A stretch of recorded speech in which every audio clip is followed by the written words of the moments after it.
As promised, we're going to simplify the last piece of the puzzle to our greatest struggle. These days, it seems as if money goes like water through our fingers while our economy is swelling. Like that friend who hit the gym and now won't stop flexing. Sure, it's impressive, but it also means their old shirts don't fit anymore. That's kind of what's happening with inflation. The economy is booming, jobs are being created, but prices are also going up, up, up. It's like riding a rocket-powered shopping cart, exhilarating and terrifying all at once. We're zooming towards a shiny, prosperous future, but everything in the cart is suddenly way more expensive. This economic expansion, while fantastic for GDP and bragging rights, is putting a heavy weight on the majority of our population. Even though we're in this booming economy, our money doesn't go as far as it used to. Today, we're going to break down 3 more causes of inflation: the housing market, those sneaky government policies, and the closing case of the shrinking dollar. Don't worry, it'll be fun. Well, maybe not fun, but definitely informative. And hopefully, you'll crack a smile or two along the way. Because if we can't laugh at the absurdity of the economy, we'd all just be crying into our increasingly expensive pints of ice cream. Remember when finding an apartment was just mildly soul-crushing, not a descent into financial despair? Ah, simpler times. Today, the housing market is hotter than a jalapeno eating contest in a sauna. Low interest rates and a booming economy mean more people are clamoring for a piece of that sweet, sweet homeownership pie. The problem? There's not enough pie to go around. And it's not just houses. Rent is skyrocketing too, leaving many feeling like they're living in a luxury building, even though their apartment still has that weird stain on the carpet from the previous tenant. It's enough to make you want to move into a van down by the river, but then you remember those are expensive now too. So, what's the solution? Building more houses seems like a no-brainer, but it's more complicated than that. Zoning regulations, construction costs, and a shortage of skilled labor all conspire to make building new homes about as easy as assembling IKEA furniture while blindfolded. It's not impossible, but it's definitely going to take time, effort, and a whole lot of patience. For many families, the rising housing costs mean making tough choices. Do they cut back on essentials like food and healthcare to afford rent? According to recent statistics, the average American household now spends over 30% of their income on housing, a significant increase from previous decades.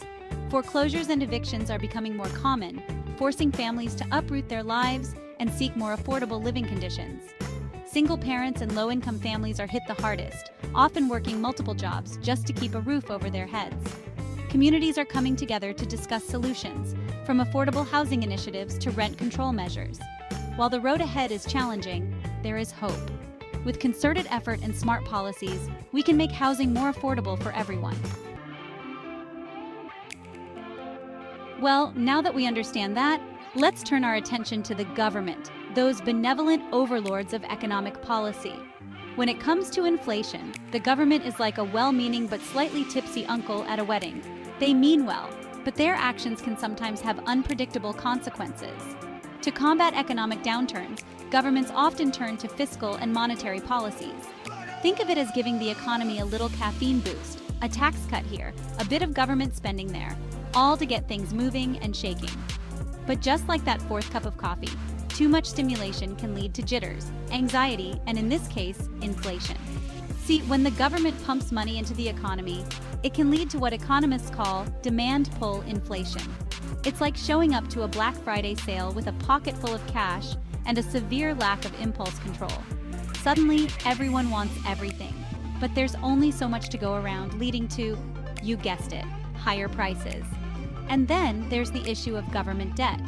To finance all those lovely stimulus packages and infrastructure projects, governments often borrow money which they promise to pay back, eventually. But when debt gets out of control, it can lead to, you guessed it again, more inflation. See, printing more money to pay off debts might seem like a good idea at the time, but it can also decrease the value of the currency, leading to, say it with me now, higher prices.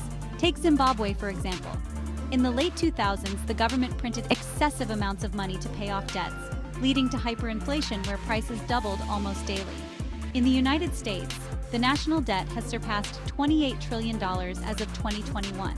This massive debt load can put pressure on the economy and potentially lead to inflation if not managed properly. The Federal Reserve plays a crucial role in managing this debt by adjusting interest rates and controlling the money supply.